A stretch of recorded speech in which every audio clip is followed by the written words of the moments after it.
Olá, vamos para a nossa aula da terceira unidade funcional do cérebro, a unidade feita para programar, regular e verificar a atividade cerebral, principalmente as atividades complexas, porque ela é muito desenvolvida no ser humano. Nós começamos o nosso curso falando em geral do funcionamento das atividades cerebrais. E sempre a gente vai usar aqui, né, um desenho, um esquema do cérebro para mostrar o funcionamento das atividades e a inter-relação entre elas. Então, nós vamos começar em relação à terceira unidade, fazendo uma relação didática dela com a segunda unidade. Não vamos confundir unidade com estrutura, porque dentro da segunda e terceira unidade funcional tem as estruturas, né? Que são a estrutura primária, secundária, terciária. É isso que nós vamos ver agora. Então, para manter o nosso pensamento voltado para a função, a terceira unidade funcional, situada nas regiões anteriores do nosso encéfalo, ela foi feita para programar, regular, e isso é importante, verificar, e se a gente for pensar nessa ordem mesmo, né? A atividade cerebral, que nós precisamos verificar tudo que nós fazemos para ter certeza se o ato ou a consequência do nosso pensamento foi bem feito de acordo com o que a gente tinha planejado ou programado. A gente poderia colocar atividade mental ao invés de cerebral, mas aí complicaria mais a explicação. Não é o momento agora, já que nós estamos vendo o básico, né? Nós vamos começar aqui com a seguinte ideia. Nós recebemos vários tipos de informação no cérebro derivados dos receptores sensitivos, né? Como o gustativo, o auditivo,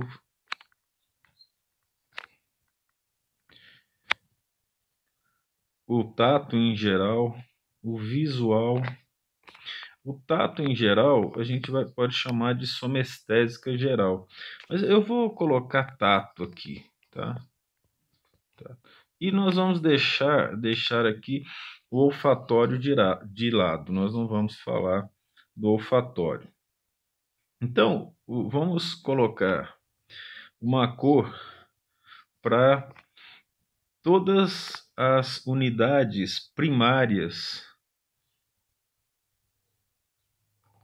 que recebem informação. Em vermelho, aqui, a área visual, área 17 de Brodmann. A auditiva é a área 41 e 42 de Brodmann, que é a área primária.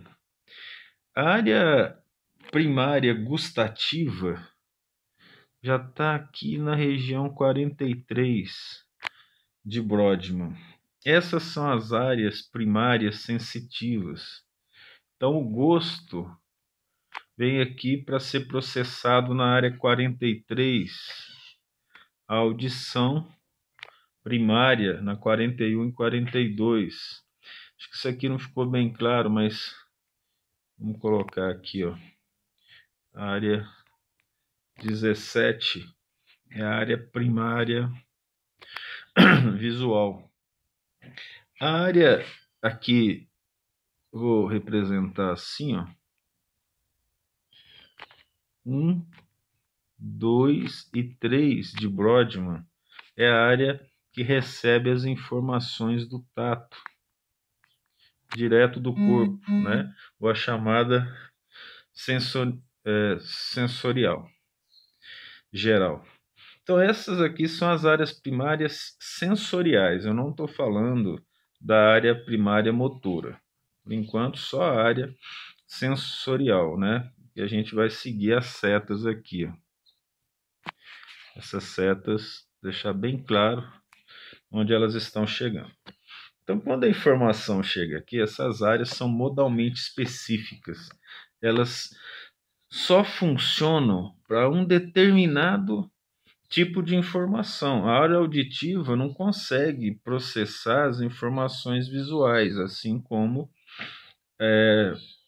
a gustativa não consegue processar as informações auditivas. Isso significa modalmente específico, né? Isso significa que elas são especializadas em determinadas funções. Essa área aqui, que é a área 5 e 7, tem a 7A e a 7B, nós vamos ficar com uma só. De Brodmann é a área secundária do tato. Então, nessa cor aqui, ó, é a área secundária do tato.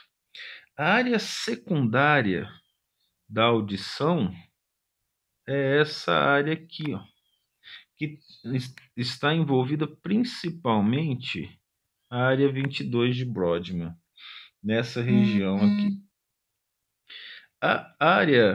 As áreas, vamos dizer assim, né, secundárias da visão, que são 18, 19, da visão, estão aqui também próximas das áreas primárias. Essas são as principais. E existe uma certa relação aqui dessas áreas secundárias, né? Não sei se eu falei primária antes, que são aqui, ó, as áreas 20, 21 e 37 de Brodmann, que também estão associadas a atividades do tipo secundária, menos modais, que nós podemos chamar de área auditivo-visual. Então, olha só, essa auditiva chega nessa região. Então, essa cor, que eu nem sei falar que cor que é, eu acho que é caqui, essa cor aqui está associada às estruturas secundárias. A estrutura secundária gustativa está aqui em volta dessa área 43. Muitas vezes uma área faz mais de uma função. Então você pode, talvez você se lembre, né, que a gente fez isso em outra aula, e alguma vez você está perguntando assim, mas e a outra área, tal? Aqui a gente está simplificando, ok? Está simplificando. Para não falar todas as áreas aí associadas. E, eu vou usar aqui de novo, que eu apaguei lá, né? A área secundária, é porque o número 22 não estava aparecendo, eu acabei gerando transtorno para ele. Isso tudo que a gente está falando aqui está associado às áreas sensoriais, né? Receber informação. Aí, nessa parte posterior, aqui, nós vamos colocar, ó, a área 40, está aqui, a área 39 mais posterior, aqui, a área 38 no polo temporal, né? Vamos falar assim. E essa região aqui, ó, essa região em verde, é onde está a área terciária, a estrutura terciária da segunda unidade funcional. Então, toda essa área aqui, ó, Vou fazer uma cor bem chamativa para representar isso. Tudo isso aqui, ó. Tudo isso aqui é a segunda unidade funcional, de um modo geral. Então, essa daqui é a segunda unidade funcional. Ela é posterior. E o que a gente está vendo aqui na segunda unidade? Que é responsável pelo armazenamento e análise, né, dos processos de sensibilidade e de aferência. Ora, ela está na região posterior e tem três estruturas funcionais. A primária em vermelho, a secundária em caqui e a terciária em verde, né? Muito bem. Essas informações, então, elas vão passando, veja, a informação da área visual primária vai para a visual secundária, menos modalmente específica, mas capaz de processar e analisar as informações visuais. O mesmo acontece, a área secundária somestésica da sensibilidade tátil, a primária manda para a secundária. Aqui é a mesma coisa, ó, a primária auditiva, né, vai mandar para a secundária auditiva. E todas elas, sem exceção, as secundárias todas vão mandar para a área terciária, para que a área terciária processe as informações em termos de criação de memória e análise das informações recebidas. Então, essa baguncinha aqui, ó, se você acompanhou direitinho, se não acompanhou, você passa o vídeo com mais calma, porque não é uma coisa trivial explicar o funcionamento geral das atividades em termos de desenho bidimensional. Aqui a representação, por exemplo, ela é só convexa, né? Nós não estamos fazendo uma representação em 3 dimensões, por exemplo. E desenhar enquanto fala é didaticamente mais importante do que mostrar um desenho e explicar em cima dele. Feito isso tudo, isso aqui é tudo informação chegando, né? Vamos colocar aqui, ó, para ficar claro, ó, a informação chega, né, do olho ou dos olhos para visual, né? Das orelhas, né? O pessoal costuma chamar de ouvido, mas ouvido é particípio passado do verbo ouvir. O nome anatômico correto são orelhas mesmo, né? Não, a orelha não é só o pavilhão auditivo, é a orelha interna, a orelha externa. E o gustativo, não podemos nem colocar língua, né? Mas boca. Como a estrutura é o contrário, né? Não pode colocar boca, mas língua. Como o olfatório está na parte basal, é meio complicado, não dá para mostrar aqui. Então, vamos trabalhar com a chamada terceira unidade funcional. A terceira unidade funcional é essa aqui que está nessa cor, eu acho que isso é amarelo esverdeado, né? Essa é a terceira unidade. E a terceira unidade, ela também tem as áreas. Então, a área 4 é a área primária da terceira unidade funcional, que é a área motora primária. A área, eu estou usando cores diferentes exatamente para mostrar essas diferenças mesmo, né? Apesar que eu acho que a secundária aqui eu vou ter que usar o caqui de novo. A área motora secundária pega a área 6, parte da área 8 de Brodmann. Essa aqui é a motora secundária.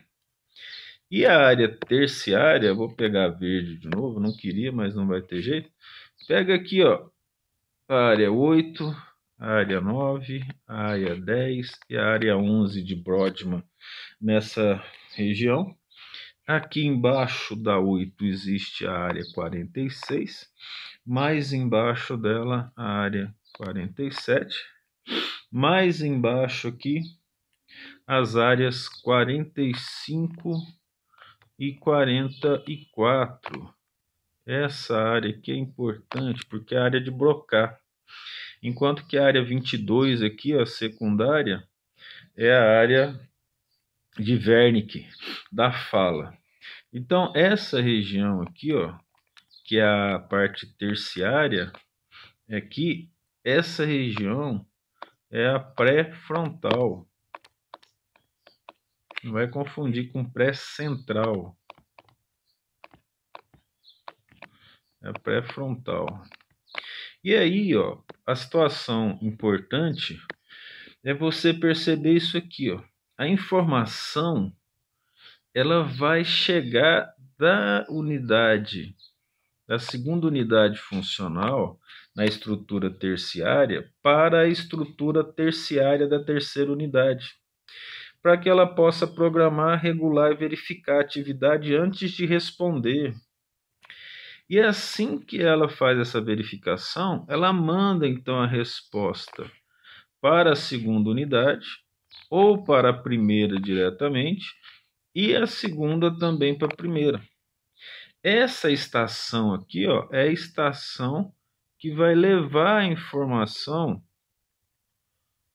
do cérebro, depois de analisado, através do trato piramidal, formado pelos axônios das células de Betz, até a medula e para a resposta final em glândulas e músculos.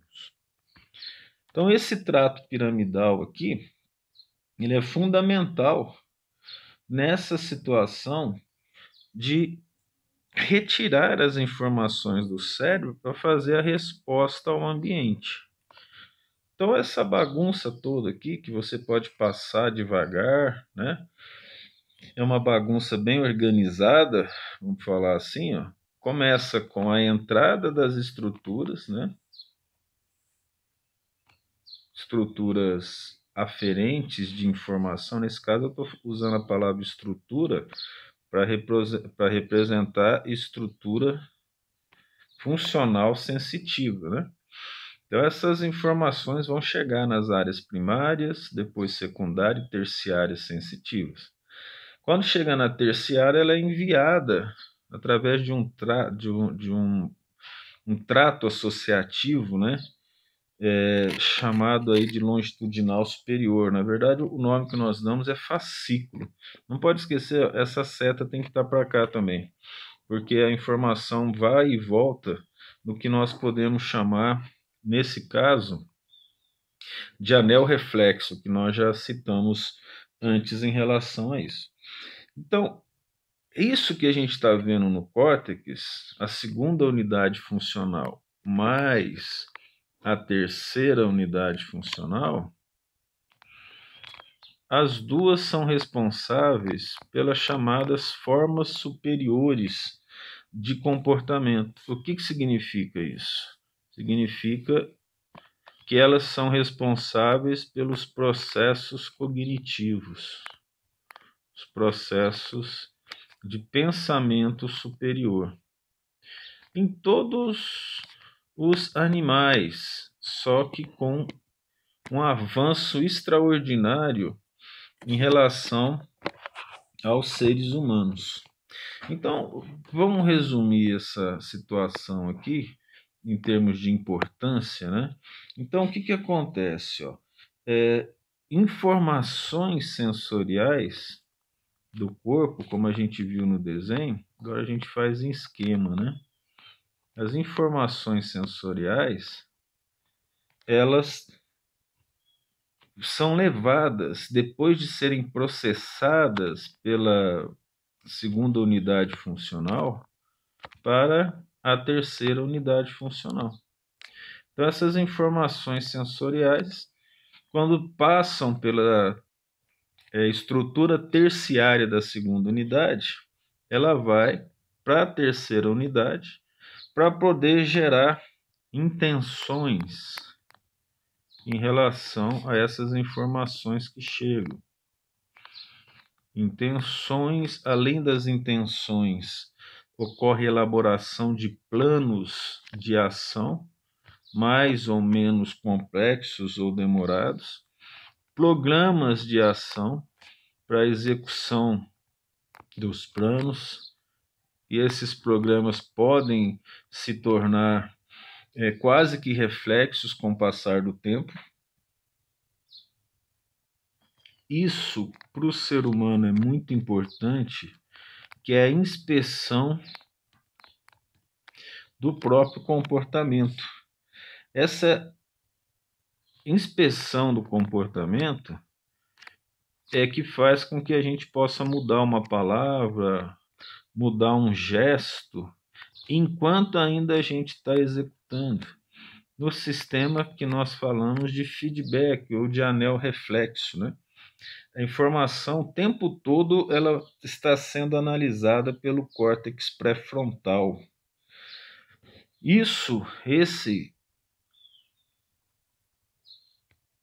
Vamos dizer, esse agrupamento de atividades complexas é feito de forma mais perfeita pelo ser humano. Os outros seres não fazem isso. Na ordem de simplicidade filogenética, do mais simples ao mais complexo, que é o ser humano, né? Os primatas estão logo depois dos humanos em relação à formação de planos e intenções. Ora, depois de feitos os planos, em última instância,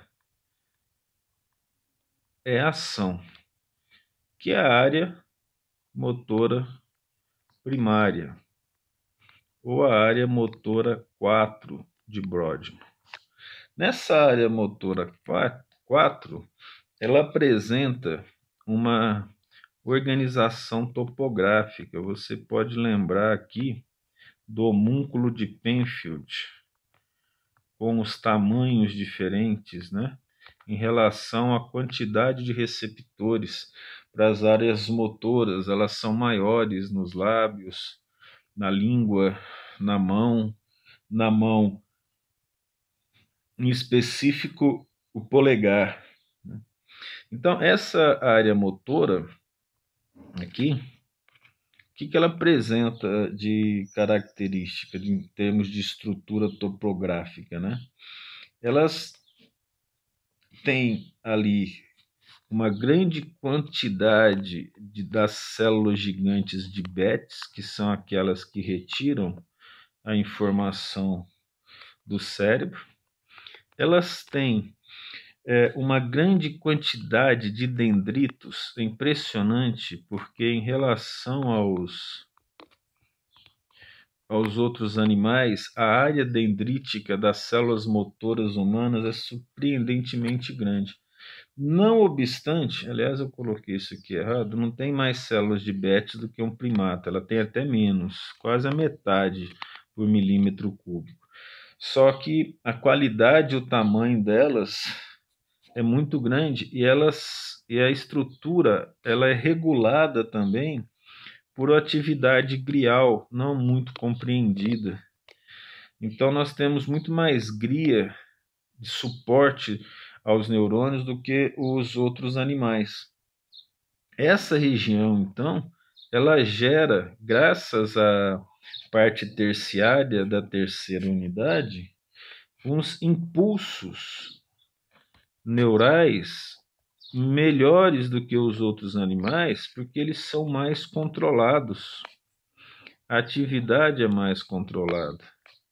Isso é uma diferença significativa, que está associada, inclusive, à coordenação motora fina, que os primatas não têm. Para se pensar em coordenação motora fina, em última instância, deve-se pensar na habilidade manual associada à oponência do polegar. Ora, mesmo os animais chamados apes, os grandes primatas, né, que estão associados aí em ordem, o chimpanzé, o gorila, o orangotango e o gibão, né, que são 4. Dos grandes, são os 3 primeiros que eu falei. E eles apresentam um polegar opositor. Só que o polegar deles é muito pequeno em relação ao nosso. Então, eles não têm muita força no polegar, sendo que a habilidade motora deles não é uma habilidade tão efetiva como a nossa, né? Então, agora, o que nós vamos fazer? Vamos continuar deixando o desenho aqui, até para relembrar algumas coisas, se for necessário. Então, isso agora se torna em detalhes, depois da visualização geral dessas atividades e essas informações, que nós vamos verificar as características gerais da terceira unidade funcional. Em relação às outras, por exemplo, você deve ter percebido que na segunda unidade funcional, a gente tem a informação chegando na estrutura primária, indo para a secundária e depois indo para a terciária. No caso da terceira unidade funcional, não é assim. O que acontece? A informação chega primeiro na região terciária. Então, a ordem dos processos ela é diferente. Essa ordem do processo de análise começa na terceira unidade, na região terciária. Então, nós temos da terciária, que é a estrutura terciária, vamos dizer assim, ela vai para a secundária, que é a área motora secundária, e vai para a primária, ou seja, é uma ordem de processo hierárquica contrária a essa ordem na segunda unidade funcional. A outra situação característica da terceira unidade é que a área terciária da terceira unidade funcional, ela apresenta um córtex específico, né, chamado de córtex frontal granular. O córtex frontal granular, não vou precisar esquematizar agora, porque o nome já está dizendo. É um córtex frontal cheio de células granulares e células piramidais pequenas.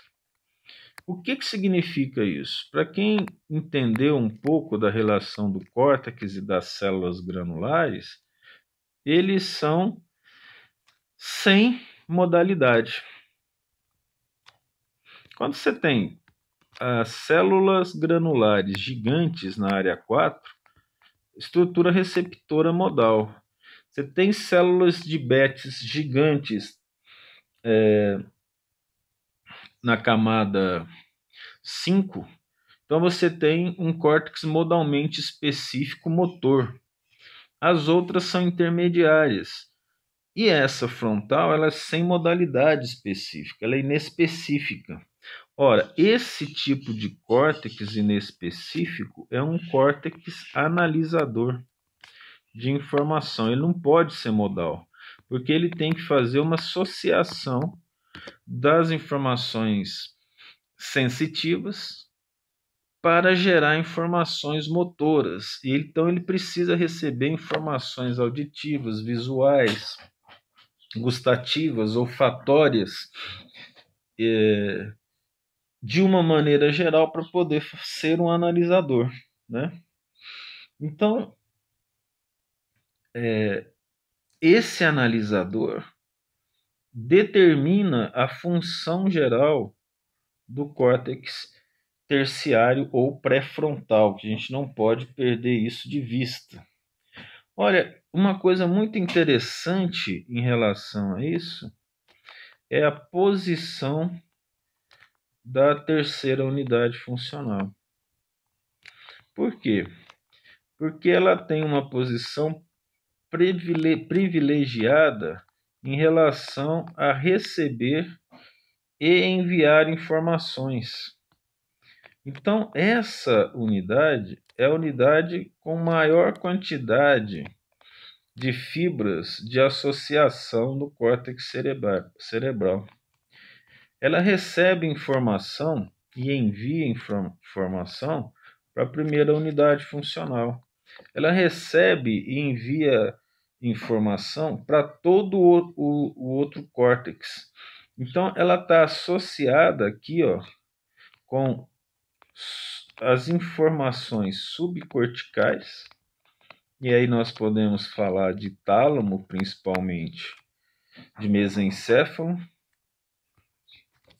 na região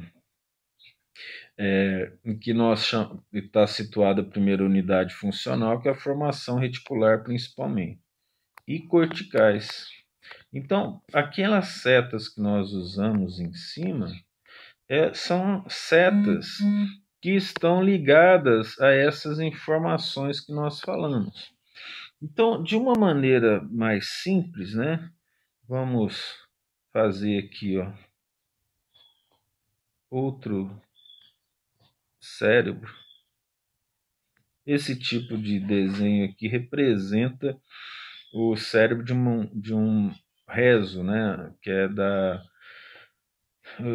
do gênero macaca, que originou no português a palavra macaco, né? Que é um erro, porque macaca se refere a 3 espécies apenas, né? A macaca mulata, a fuscata e a fasciculata. E esse termo macaco, então, acabou ficando aqui no português. Como nós falamos dos desenhos bidimensionais, né, que apresentam um problema, eu estou mostrando o córtex convexo, mas nós vamos colocar uma parte medial aqui, ó, que é o giro do cíngulo. Qualquer dúvida que você tiver, você pode buscar através da internet, né, para ver o que significam esses nomes anatômicos. Então, nós vamos representar aqui também, de acordo com as cores, ó, as regiões de contato. Existe aqui fibras de associação, isso aqui é chamado do nome fascículo longitudinal superior. Esse fascículo longitudinal superior, ele associa o córtex frontal, aqui, ó, ao córtex parietal e ao córtex temporal. Ele é o principal fascículo, porque ele está associado à fala, que vai dessa região temporal, principalmente da área 22, colocar aqui de outra cor, e se possível, né, o mais chamativo possível, é a área 22 de Brodmann, é a área de Wernicke, com as áreas 44 e 45 de Brodmann, que é a área de Broca. Então, o que nós temos aqui, ó, é um fascículo ligado às informações da fala e gera informação de um lado para o outro, a informação em anel reflexo, como nós falamos, e para a área parietal aqui. Tá? Essa aqui é uma informação geral.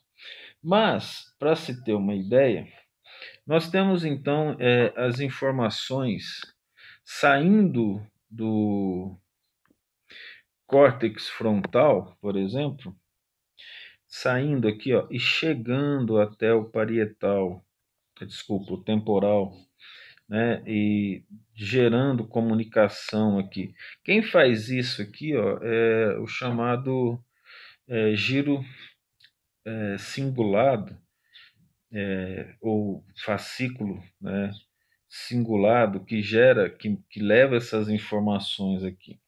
Além disso, o córtex frontal, através aqui do fascículo longitudinal, leva informações para os vários lobos, ou os vários córtex, né? Inclusive aqui para o cíngulo. E o cíngulo está ligado às estruturas emocionais. Essas regiões aqui, ó,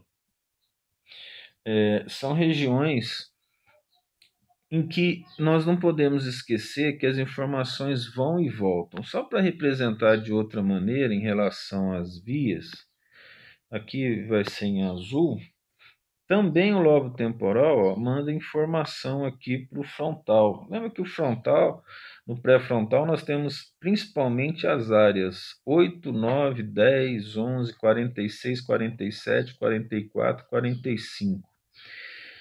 Na área motora secundária é a área 6 de Brodmann e na primária a área 4 de Brodmann, né? A informação vem aqui do temporal também, para as áreas altas da região pré-frontal. E o próprio temporal, ele gera informações em direção ao parietal e ao frontal, e até aqui, ó, na região do outro lado aí, que é a região occipito-parietal.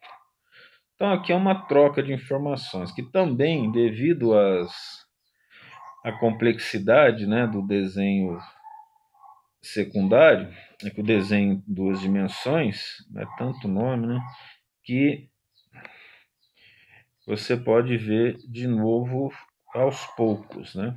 Claro, para quem tem interesse em fazer isso. Quando nós falamos em aferentes, é das estruturas que saem do pré-frontal para o resto do corpo. Então, a área 8 ela recebe informações das áreas 19, 23. A que mais recebe informação é a área 8, das áreas 37, da área 41 e da área 42. Por isso que o desenho de cima lá é importante, né? Ter uma noção do que está acontecendo. A área 9, por exemplo, do pré-frontal, recebe principalmente informação da área 23. Observe que se repetem as áreas, né? Aqui.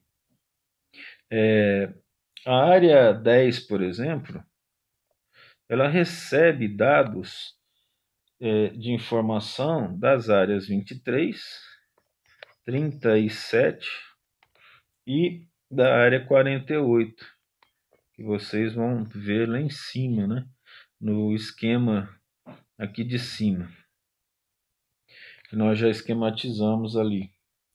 E a área 44, ela recebe informações da área 41, da área 42 e da área 22. Na verdade, 22 e 37.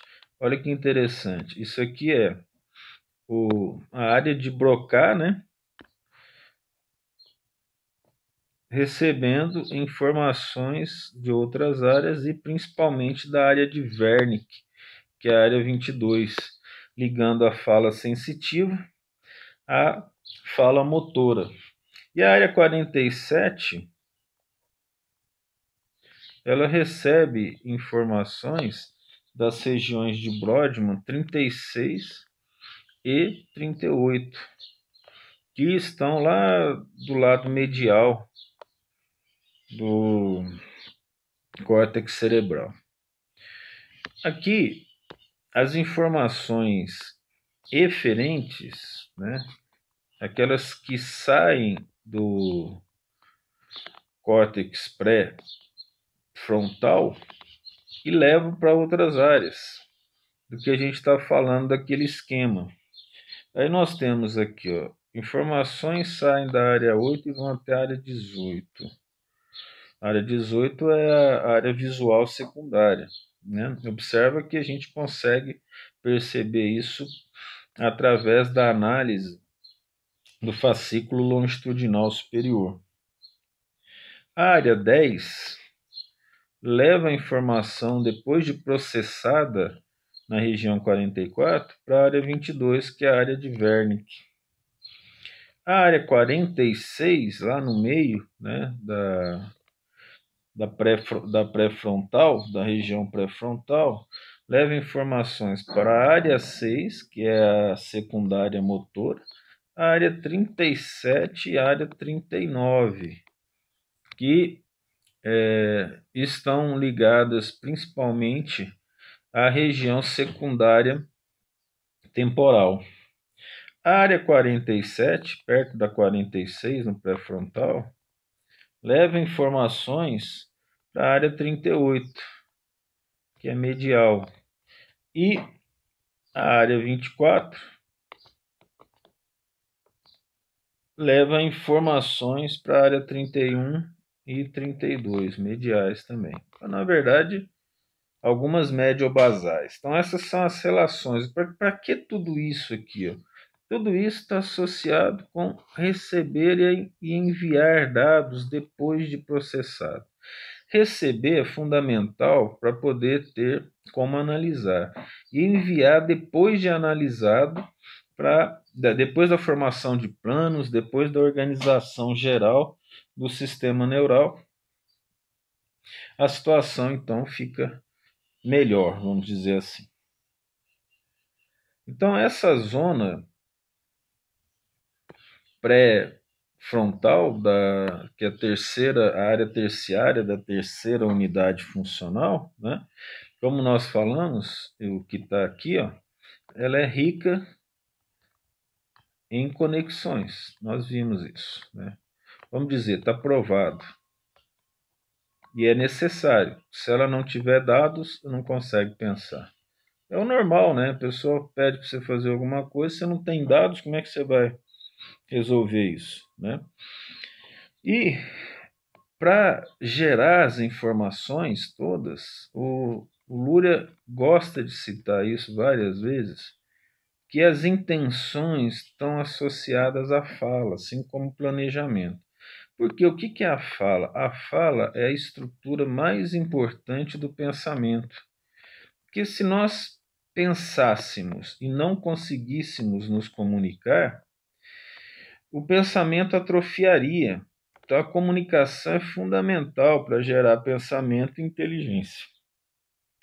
Isso são características muito importantes em termos da análise geral do funcionamento das estruturas nossas.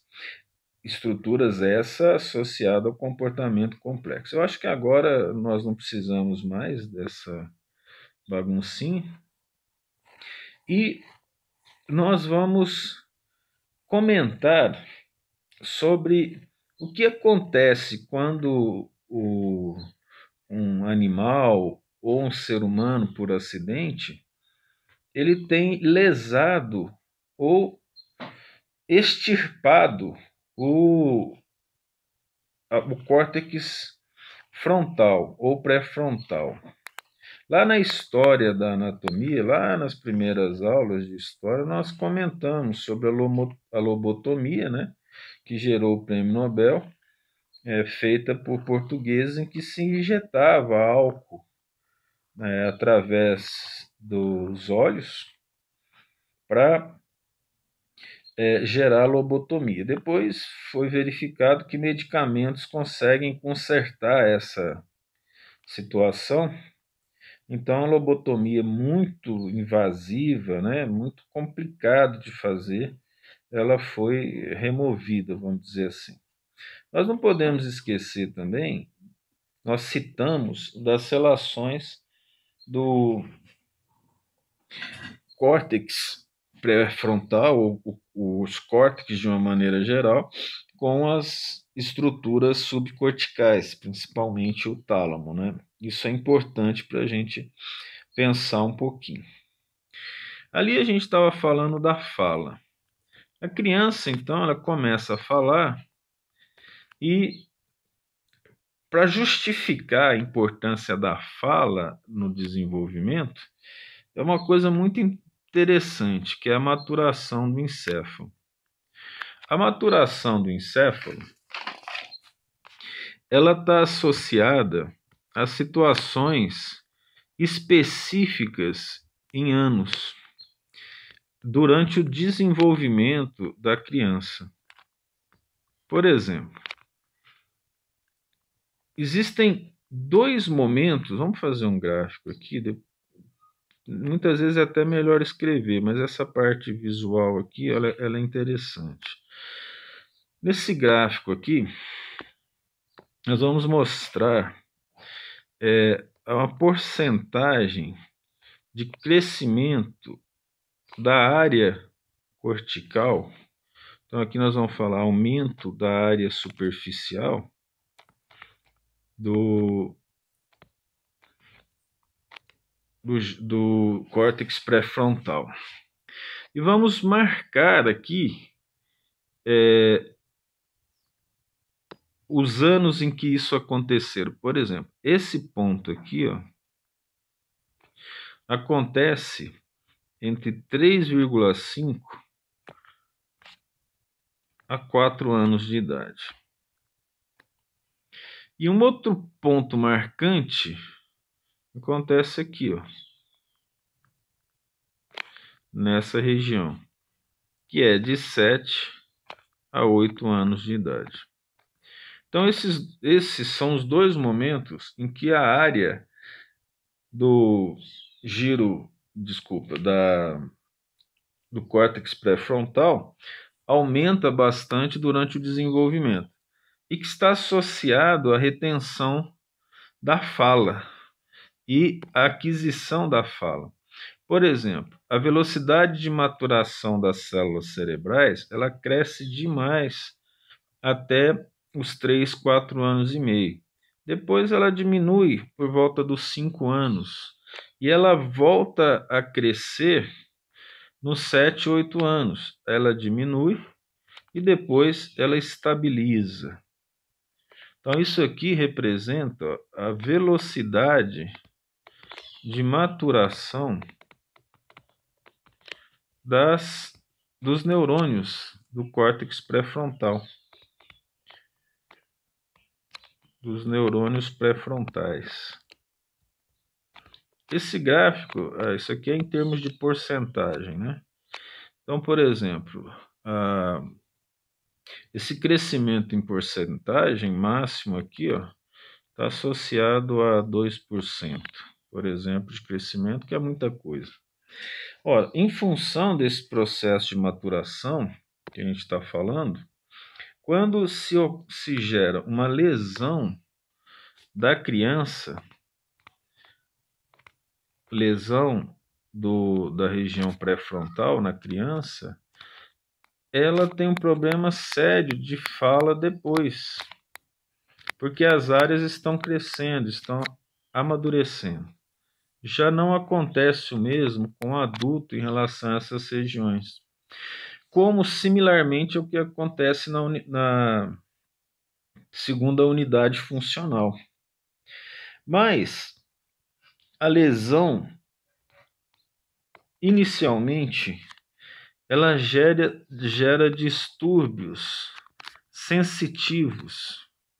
Faz sentido, porque a região sensitiva ou as informações sensitivas, elas não serão analisadas de maneira correta.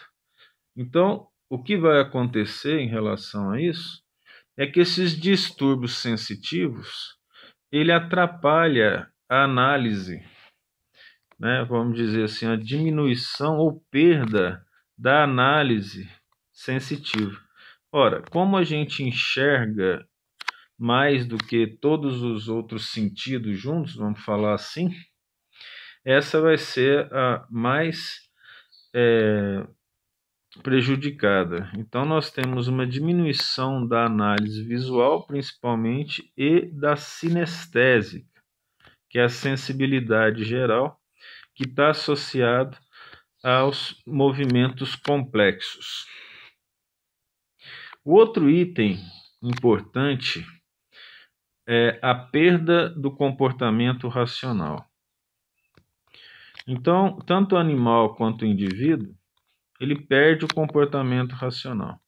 Ele não consegue verificar a atividade dele. e ele não consegue controlar o que ele percebe do mundo. Por exemplo, para a gente focar em alguma coisa, nós temos que eliminar estímulos secundários. Senão a gente não consegue fazer a nossa atividade. Então, ele não consegue, devido à lesão, o animal ou o ser humano, ele não inibe os comportamentos ou os estímulos irrelevantes. E aí tudo passa a ser importante. Em termos de psicologia, nós podemos pensar relacionado às pessoas que você está conversando, ela tem alguma coisa que fazer, ela se perde, ela não consegue fazer, algumas vezes ela até esquece o que ela está fazendo. Ela não é que ela tem uma lobotomia frontal, né? Mas é porque essas áreas precisam ser treinadas, precisam ser melhoradas, com exercícios específicos, né, para gerar atenção. Então, por exemplo, foram extirpados, né, para variar, cérebro de cão. O que acontece com o cão? O cão não reconhece o dono mais. Se você tenta você levar o cão, por exemplo, para comer ou para passear, passar debaixo de uma árvore, tiver cheio de folha, ele começa a mastigar as folhas e ele não segue mais o caminho na qual você estava levando. Ele responde a qualquer estímulo do ambiente e aí ele perde o plano dele. Esse cachorro, mesmo que ele aprendeu a pegar um graveto que você vai lançar, ele não consegue pegar o graveto, ele para por qualquer outro estímulo que aparecer. Interessantemente, se colocar 2 vasilhas para ele comer, ele começa a balançar a cabeça, não consegue decidir entre uma e outra, gerando um movimento pendular da cabeça que ele não consegue parar. É uma situação muito interessante isso, né? Em termos de aprender sobre as atividades, mas claro que nada interessante para o cão. Já no caso de alguns macacos, ele não realiza programas de comportamento. Você treina o macaco para apertar determinados botões, pegar alguma coisa, ele não faz mais, né? Principalmente se for necessário alguma atividade de memória. Porque não se está recebendo informações da memória no pré-frontal, porque ele não existe. Mas o feedback da área terciária, da terceira unidade, não acontece para a área da segunda unidade funcional.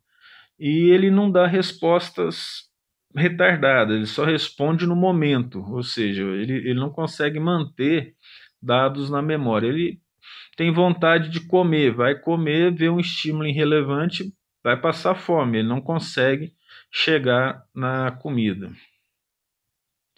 No entanto, se remover os estímulos que o distraem, colocando o cachorro no escuro, ele chega e consegue comer, porque não tem nada que vai atrapalhar. E também foi observado que quando se administra anestésico ou tranquilizante, suficiente para o indivíduo ficar meio grogue, mas também não perder a consciência, ele também evita os erros e tende a corrigir os erros que ele fez anteriormente. Isso significa que está associado à atividade pré-frontal o controle da ansiedade, né? A partir dessas análises, o que se pode concluir em relação à atividade, principalmente da área terciária da terceira unidade funcional? Aqui precisa ser no plural, né? Mais de uma. Então, as conclusões se referem principalmente, ela está associada aqui. Uma lesão lá gera distúrbios, óbvio, no programa de comportamento. Então não se dá mais a capacidade de programar o comportamento. Você já não consegue mais fazer planos, principalmente a longo prazo, né? Interessante isso.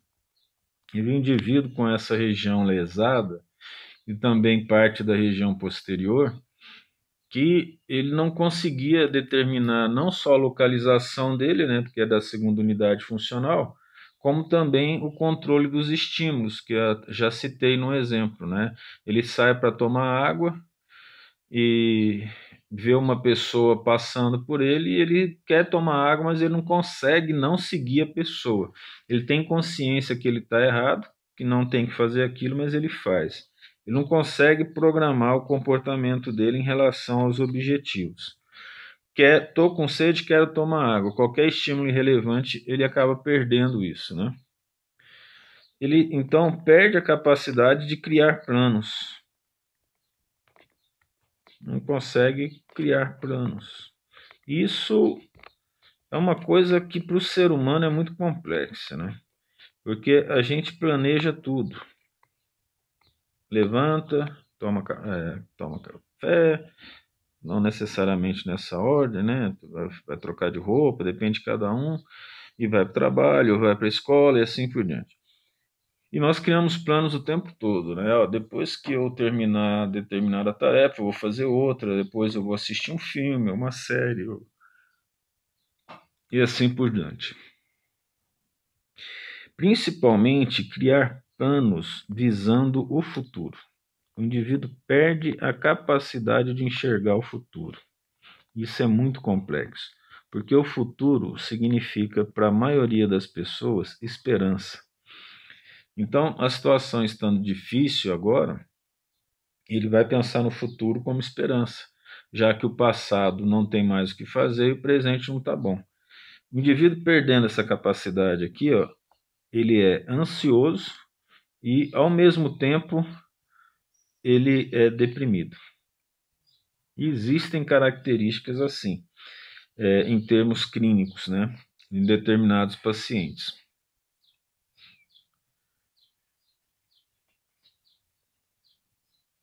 O distúrbio, ele é profundo em termos de programas complexos, né? E como a gente comentou, e como foi visto antes, ele fica desinibido, né, em relação a estímulos irrelevantes.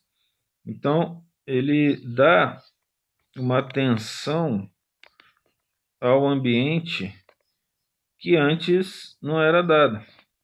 Por exemplo, um indivíduo vai para a escola ou sai de casa, o óculos está incomodando, por exemplo, ele esquece disso e vai fazer o que tem que fazer, né? Depois ele lembra lá, tem uma marquinha no olho, no nariz, aí aquilo incomoda, ele coça, mas ele desconsiderou. Você não fica pensando na sua meia, no seu sapato, no seu tênis, enquanto você está fazendo alguma atividade. Muitas vezes a pessoa faz atividade com dor, em determinado momento ela para, sente aquela dor, mas ela esqueceu porque ela está muito concentrada em outra atividade.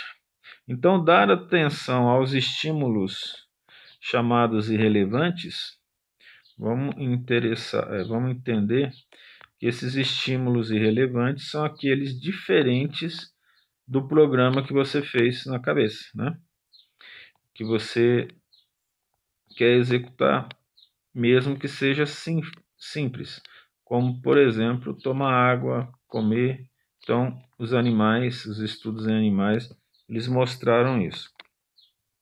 O quarto item está associado com a perda da análise do anel reflexo. Vamos colocar assim, da análise realizada, mas do uso do anel reflexo. O que é o anel reflexo?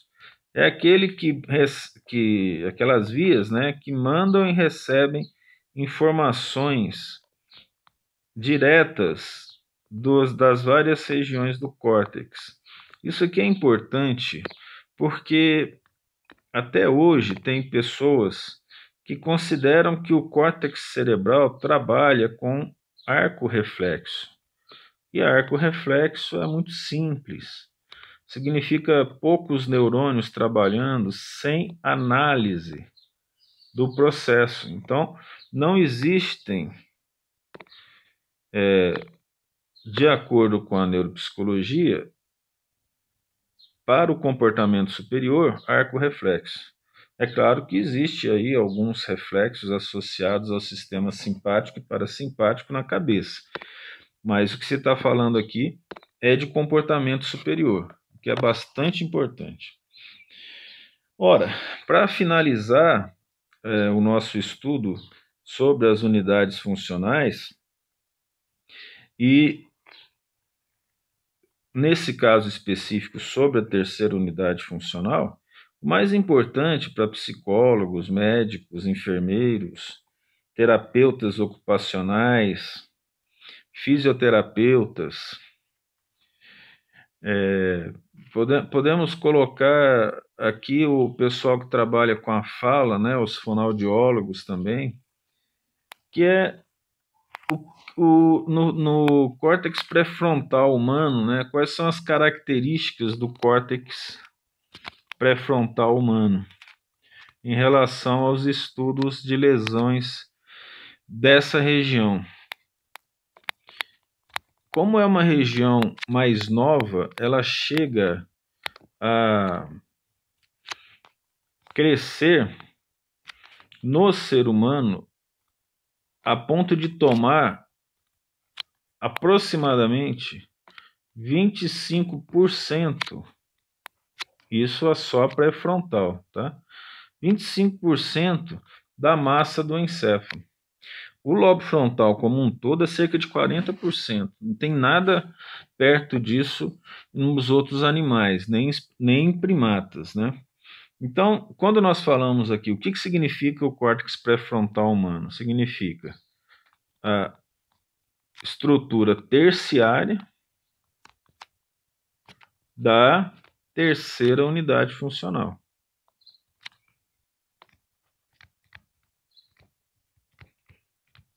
Bem, então, quais são as características principais dela?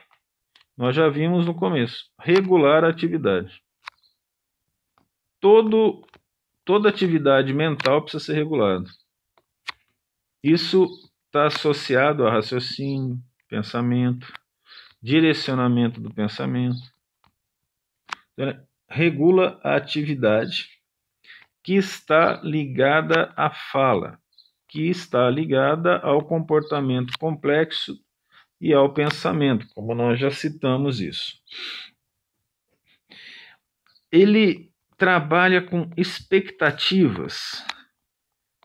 A questão da expectativa está associada à análise do futuro. Então, o futuro pode ser previsto? Pode. Como que ele pode ser previsto? Principalmente pelas mães, né? Eu sabia que ia dar nisso, mas a questão é que você olha determinadas situações, você já conhece tão bem que na maioria das vezes você já sabe o que vai acontecer.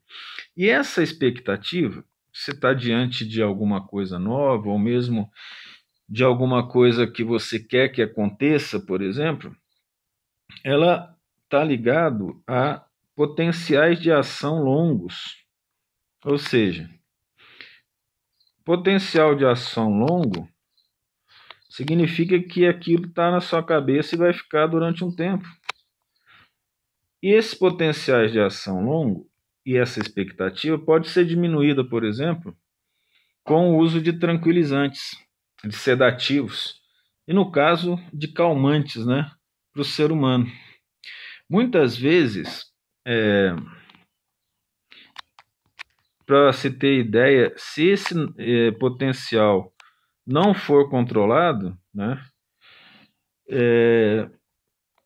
ele se assemelha a alguns casos de paranoia esquizofrênica.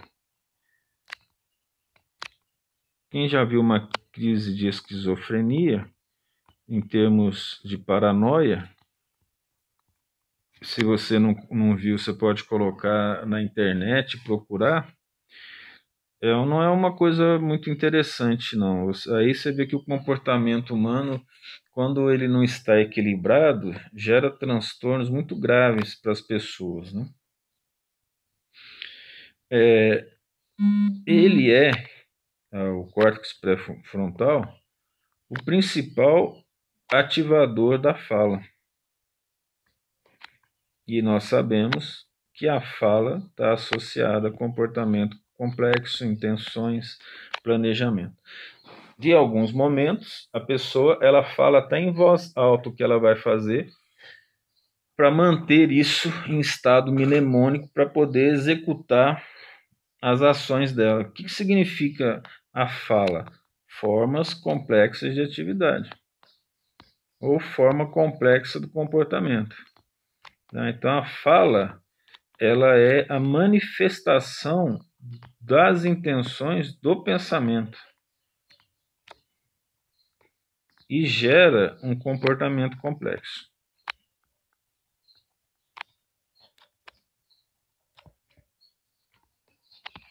Algumas pessoas que têm dificuldade de comunicação, elas apresentam alguma dificuldade de interação social também, na maioria das vezes.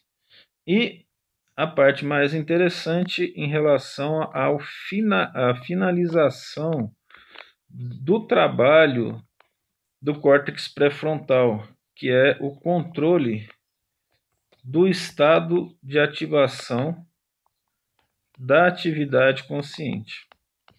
E como é que ele faz isso? Essa parte aqui, é uma parte muito importante porque você não consegue gerar ativação da consciência se você não tiver energia. Então, esse trabalho está ligado diretamente à primeira unidade funcional, que é a conexão com as zonas subcorticais do córtex pré-frontal. Então, a primeira unidade ela é regulada pela terceira unidade. Se for necessário uma atividade, um plano, nós temos casos que a pessoa passa a noite acordada para terminar uma tarefa, né? A pessoa busca soluções rápidas, muitas vezes com alta energia, para a execução de alguns planos. O que nós falamos até agora é a primeira parte do livro Fundamentos de Neuropsicologia. E ela termina aqui com mais um item que está associado ao trabalho concomitante das unidades funcionais. Só que nós fizemos isso logo no começo do capítulo, da aula, no caso, relacionando principalmente a segunda com a terceira unidade funcional. Basta você somar aquilo, o controle da primeira unidade e ativação do córtex cerebral para as atividades em geral, né? Então, nesse caso, nós terminamos, então, o estudo das 3 unidades funcionais do cérebro de acordo com Luria. Até a próxima.